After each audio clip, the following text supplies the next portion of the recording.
जय हिंद दोस्तों। आज 27 अप्रैल है और आज देश भर की नज़रें भारत के सुप्रीम कोर्ट पर है। क्यों? क्योंकि आज भारत के सुप्रीम कोर्ट में देशद्रोह का जो कानून है, जो सेडिशन लॉ है, उसके संवैधानिक वैधता पर सुनवाई होनी है। सभी लोग जानते हैं देशद्रोह का कानून क्या है, सेडिशन लॉ क्या है। तो जो आईपीसी इंडियन पैनल कोड का जो सेक्शन है 124 ए, उसकी वैधता को, यानी वो राइट है कि रॉन्ग है, संवैधानिक दृष्टि से इसको चुनौती दी गई है। और इसी पर बहस होना है chief justice of India N V. Ramana, justice Suryakant और जस्टिस हिमा कोहली, इनकी स्पेशल बेंच है जो आज देशद्रोह संबंधी 124 ए जो आईपीसी का है उस पर सुनवाई हो रही है। और यह मामला एडिटर्स गिल्ड ऑफ इंडिया और एक पूर्व सैन्य अधिकारी द्वारा दाखिल किया गया है। और 15 जुलाई 2021 को एक सुनवाई हुई थी अदालत में, और अदालत यानी सुप्रीम कोर्ट ने कहा था कि वह कानून जो देश के स्वतंत्रता सेनानियों के खिलाफ इस्तेमाल किया गया था औपनिवेशिक शासन काल में, आज केंद्र सरकार से सवाल किया कोर्ट ने कि आखिर उस कानून अब भी क्यों है, क्योंकि उसका गलत इस्तेमाल हो रहा है। ये 15 जुलाई को सुप्रीम कोर्ट का ऑब्जर्वेशन था कि यह कानून एक तरह से स्वतंत्रता सेनानियों के खिलाफ इस्तेमाल किया जाने वाला औपनिवेशिक कानून था और इसका तमाम दुरुपयोग हुआ था। कोर्ट ने कहा था कि राजद्रोह कानून एक औपनिवेशिक कानून है, कॉलोनियल रूल है, और इसका इस्तेमाल अंग्रेजों द्वारा हमारी आज़ादी का गला घोंटने के लिए किया गया था। इसका इस्तेमाल महात्मा गांधी, बाल गंगाधर तिलक के खिलाफ किया गया था। जनाब, ये बताइए कि ऐसे कानून आज क्यों, और इसी कानून की वैधता पर आज सुप्रीम कोर्ट में सुनवाई होनी है। वीडियो में मैं आपको बताने जा रहा हूं कि आखिर क्या है देशद्रोह, कब माना जाता है। अगले 2 से 3 मिनट में इस पर मैं स्थिति क्लियर करूंगा। वीडियो में बने रहिएगा, यही गुजारिश है। अंग्रेजों का बनाया हुआ यह कानून है सेडिशन लॉ, यानी कि देशद्रोह कानून। समझते हैं भारत में देशद्रोह कानून के बारे में। आईपीसी की धारा 124 ए यानी कि राजद्रोह, राजद्रोह या देशद्रोह एक ही बात है। यह कानून को एक ऐसे अपराध के रूप में परिभाषित करता है, मतलब कब राजद्रोह माना जाएगा, क्या करेंगे तो उसे देशद्रोह माना जाएगा, जब किसी व्यक्ति द्वारा भारत में कानूनी तौर पर स्थापित सरकार के प्रति मौखिक, लिखित संकेतों या दृश्य रूप में घृणा या अवमानना या उत्तेजना पैदा करने का प्रयत्न किया जाता है। स्पष्ट है, सरकार के प्रति आप मौखिक रूप से, लिखित यानी शब्दों से, संकेत से या दृश्य में ऐसी घृणा या अवमानना या उत्तेजना पैदा कर रहे हैं जिससे सरकार को खतरा हो, जो लीगली रूप से स्थापित सरकार है। विद्रोह में वैमनस्य और शत्रुता की सभी भावनाएं शामिल होती हैं। हालांकि इस खंड के तहत घृणा या अवमानना फैलाने की कोशिश किए बिना की गई टिप्पणियों को अपराध की श्रेणी में शामिल नहीं किया गया है। यानी कि घृणा और अवमानना फैलाने का कोशिश होगा तभी माना जाएगा, उसके साथ विद्रोह। तो यह इंपॉर्टेंट बात है कि आईपीसी की धारा क्या है। राजद्रोह हेतु दंड क्या है? तो राजद्रोह एक गैर जमानती अपराध है, नॉन बेलेबल ऑफेंस है, और राजद्रोह के अपराध में 3 वर्ष से लेकर उम्र कैद तक की सजा हो सकती है, अगर सही पाया जाता है, अगर आरोप साबित होते हैं तो, और उसके साथ जुर्माना भी लगाया जा सकता है। इस कानून के तहत आरोपित व्यक्ति को सरकारी नौकरी नहीं मिल सकती है।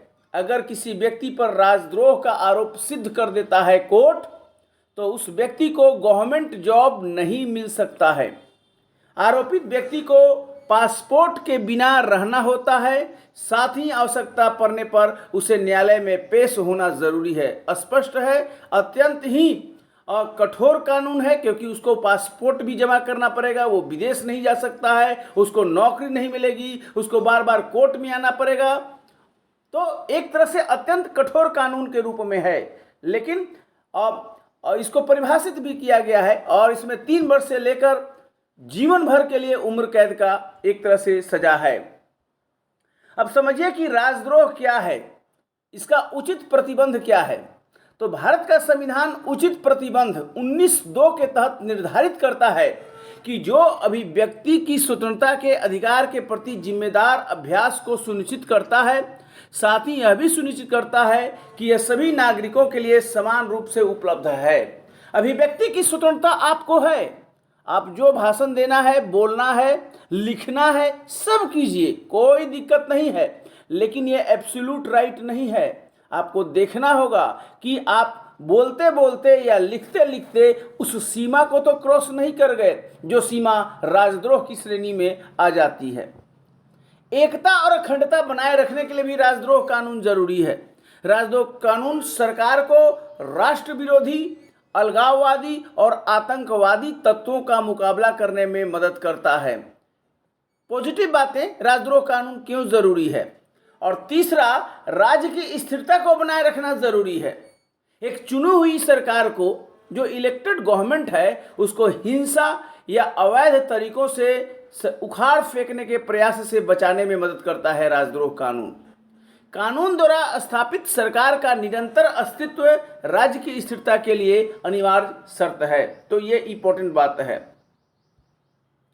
अब राजद्रोह कानून से संबंधित जो मुद्दे हैं, पहला मुद्दा है कि औपनिवेशिक कानून है, कॉलोनियल रूल का एक तरह से सिचुएशन है। जब कॉलोनियल टाइम था, उस टाइम में इसको इन्वोक किया जाता था। औपनिवेशिक प्रशासकों ने ब्रिटिश नीतियों की आलोचना करने वाले लोगों को रोकने के लिए राजद्रोह का कानून इस्तेमाल किया था। यानी कि कोई अगर ब्रिटिश गवर्नमेंट का या भारत में जो ब्रिटेन की सरकार थी उसको अगर कोई निंदा करता था तो राजद्रोह कानून चलाया जाता था। और इसीलिए लोकमान्य तिलक, महात्मा गांधी, जवाहरलाल नेहरू, भगत सिंह जैसे स्वतंत्रता आंदोलन के दिग्गजों को ब्रिटिश शासन के तहत उनके राजद्रोही भाषणों, लेखन और गतिविधियों के लिए दोषी ठहराया गया था।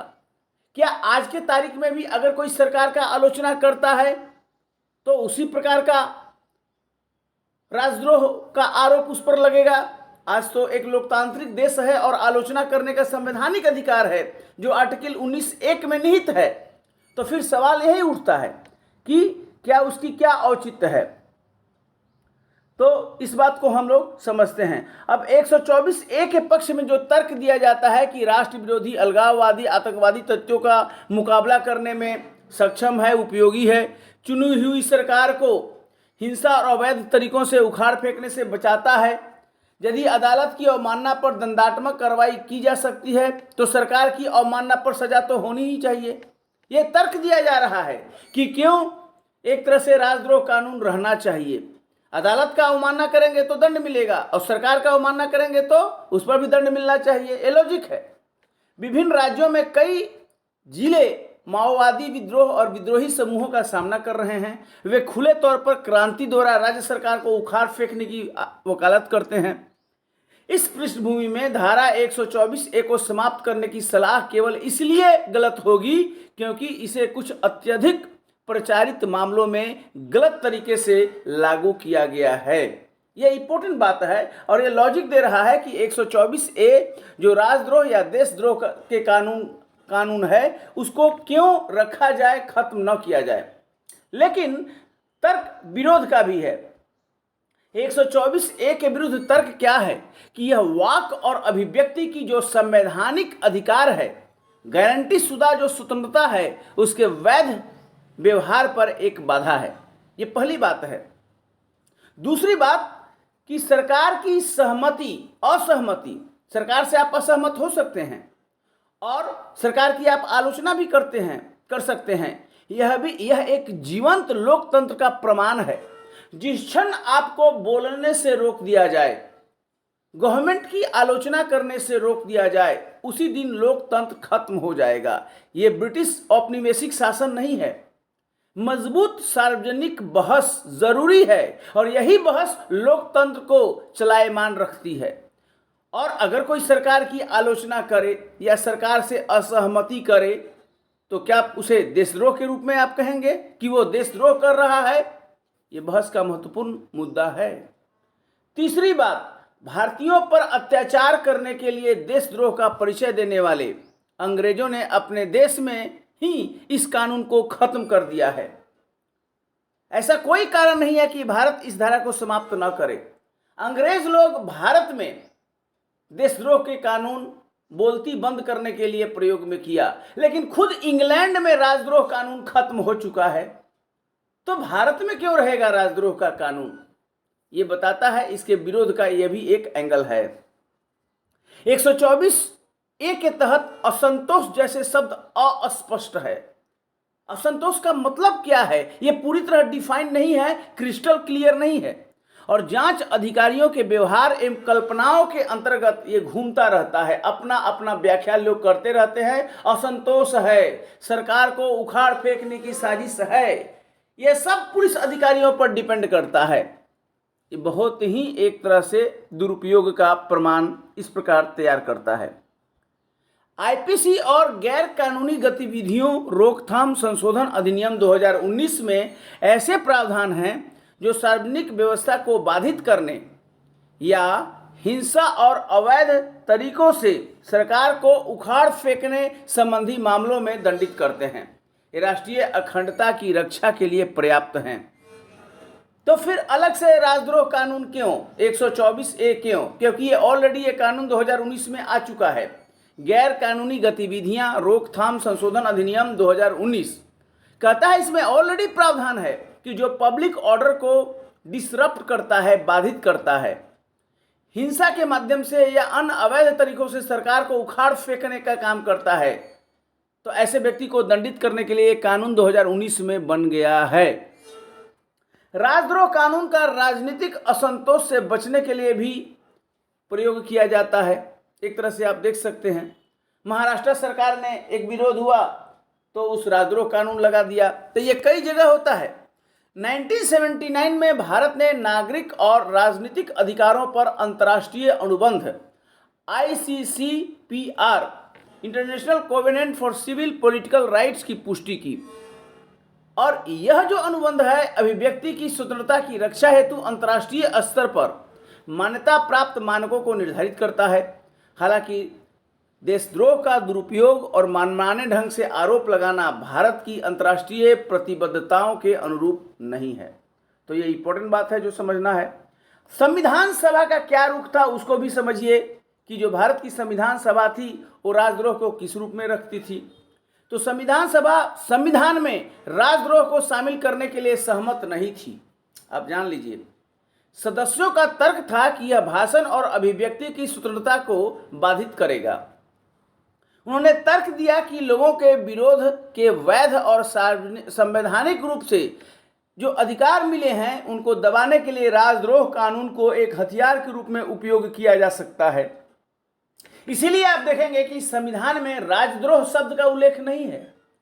अगर आप 19(2) देखें जो भाषण और अभिव्यक्ति की स्वतंत्रता पर प्रतिबंध लगाता है, उसमें राजद्रोह वर्ड नहीं है, देशद्रोह वर्ड नहीं है, सेडिशन वर्ड नहीं है। संविधान सभा में यह डिस्कस हुआ और सहमति नहीं बनी थी। उनको लगता था कि इसका दुरुपयोग किया जाएगा। सुप्रीम कोर्ट क्या कहा है ये भी जान लीजिए राजद्रोह कानून पर। 1962 में केदारनाथ सिंह बनाम बिहार राज्य का मामला आया था सुप्रीम कोर्ट में। धारा 124A की संवैधानिकता पर सुप्रीम कोर्ट ने निर्णय दिया था। सुप्रीम कोर्ट ने कहा था देशद्रोह की संवैधानिकता को बरकरार रखा। कहा देशद्रोह संवैधानिक है, लेकिन इसे अव्यवस्था पैदा करने, कानून और व्यवस्था में गड़बड़ी करने और हिंसा के लिए उकसाने की गतिविधियों तक सीमित कर दिया। कहा कि बस यहीं तक। अगर कोई अव्यवस्था पैदा करता है, कानून और व्यवस्था में गड़बड़ी करता है और हिंसा के लिए उकसाता है तो यहीं तक देशद्रोह लागू होगा, बाकी चीज पर देशद्रोह लागू नहीं होगा। इस प्रकार शिक्षाविदों, वकीलों, सामाजिक राजनीतिक कार्यकर्ताओं और छात्रों के खिलाफ देशद्रोह का आरोप लगाना सुप्रीम कोर्ट के आदेश की अवहेलना है। समझिए इस बात को। अगर कोई प्रदर्शन करता है, धरना करता है, जैसे शाहीन बाग में इतना समय तक धरना हुआ सरकार के खिलाफ, CAA के खिलाफ, तो उसको आप देशद्रोह नहीं मान सकते। ये सुप्रीम कोर्ट ने 1962 में ही ये फैसला दिया था केदारनाथ सिंह मामले में। लोकतांत्रिक मूल्यों का दमन, भारत में तेजी से उभरते एक निर्वाचित निरंकुश राज्य के रूप में वर्णित किया जा रहा है, मुख्य रूप से राजद्रोह कानून के कठोर और गणनात्मक उपयोग के कारण। तो लोकतांत्रिक मूल्यों को दमन करने का साधन नहीं होगा। हालिया फैसले अगर देखें, सुप्रीम कोर्ट फरवरी 2021 में एक राजनीतिक नेता और 6 वरिष्ठ पत्रकारों को उनके खिलाफ दर्ज राजद्रोह के कई मामलों में गिरफ्तारी से संरक्षण प्रदान किया है। अरेस्ट नहीं कर सकते, ये संरक्षण दिया है, क्योंकि इन लोगों पर राजद्रोह का मामला लगा था, एक राजनीतिक नेता और 6 वरिष्ठ पत्रकारों के खिलाफ। जून 21 में सर्वोच्च न्यायालय ने आंध्र प्रदेश सरकार द्वारा 2 तेलुगु समाचार चैनलों को जबरदस्ती कार्रवाई से संरक्षण प्रदान करते हुए राजद्रोह की सीमा को परिभाषित करने पर जोर दिया। यहाँ पर भी सुप्रीम कोर्ट हस्तक्षेप किया है और प्रोटेक्ट किया है इंडिविजुअल्स को। जुलाई 21 में सुप्रीम कोर्ट ने एक याचिका में सुनवाई की और कहा कि देशद्रोह कानून पर फिर से विचार करने की जरूरत है। न्यायालय ने कहा, सरकार के प्रति असंतोष की असंवैधानिक रूप से अस्पष्ट परिभाषाओं के आधार पर स्वतंत्र अभिव्यक्ति का अपराधीकरण करने वाला कोई भी कानून 19(1)(अ) के तहत गारंटीकृत अभिव्यक्ति की स्वतंत्रता के मौलिक अधिकार पर अनुचित प्रतिबंध है और संवैधानिक रूप से अनुमेय भाषण पर चिलिंग इफेक्ट का कारण बनता है। सुप्रीम कोर्ट ने कहा कि ऐसा कोई भी कानून जो 19(1)(a) यानी जो कि भाषण और विचार और अभिव्यक्ति की स्वतंत्रता है उस पर बंधन लगाता है, तो वो संविधान का उल्लंघन है, वो मूल अधिकार का उल्लंघन है। ये इंपॉर्टेंट बात सुप्रीम कोर्ट ने कहा था। आईपीसी की धारा 124(a) की उपयोगिता राष्ट्र विरोधी, अलगाववादी और आतंकवादी तत्वों से निपटने में है। इसकी उपयोगिता सरकार की आलोचना करने वालों को शांत करने में नहीं है, आना होना चाहिए। हालांकि सरकार के निर्णयों से असहमति और आलोचना एक जीवंत लोकतंत्र के लिए जरूरी है। सार्वजनिक बहस हो, इन्हें देशद्रोह के रूप में कतई नहीं देखा जा सकता। इसीलिए शाहीन बाग में इतना हुआ, CAA का विरोध हुआ, कृषि कानून के खिलाफ लगातार विरोध हुआ, लेकिन देशद्रोह के रूप में उसको देखने का जरूरत किसी ने नहीं किया, क्योंकि यह लोकतंत्र की गतिविधियां हैं और इससे लोकतंत्र सशक्त होता है। और अंत में सरकार को कदम खींचना पड़ा, कृषि कानून को वापस लेना पड़ा और CAA भी अभी तक लागू नहीं हो पाया है, जबकि काफ़ी टाइम उसको बनाए हुए हो गया। राजद्रोह की परिभाषा को केवल भारत की क्षेत्रीय अखंडता के साथ साथ देश की संप्रभुता से संबंधित मुद्दों को शामिल करने के संदर्भ में संकुचित किया जाना चाहिए। देशद्रोह कानून के मनमाने इस्तेमाल के बारे में जागरूकता बढ़ाने की आवश्यकता है, राजनीतिक पहल करनी चाहिए। भारत विश्व का बड़ा लोकतंत्र है और अभिव्यक्ति की स्वतंत्रता का अधिकार लोकतंत्र का एक अनिवार्य घटक है। जो अभिव्यक्ति या विचार उस समय की सरकार की नीति के अनुरूप नहीं हो, उसे आप देशद्रोह या राजद्रोह नहीं मान सकते। देशद्रोह शब्द अत्यंत संवेदनशील है और इसे सावधानी के साथ लागू करने की आवश्यकता है। तो आज इसी मुद्दे पर हमने आपके समक्ष विचार रखा कि देशद्रोह का कानून क्या है, और आज सुप्रीम कोर्ट में इस पर सुप्रीम बहस हो रही है। देखते हैं क्या कुछ होता है। बहुत बहुत धन्यवाद। Thank you very much.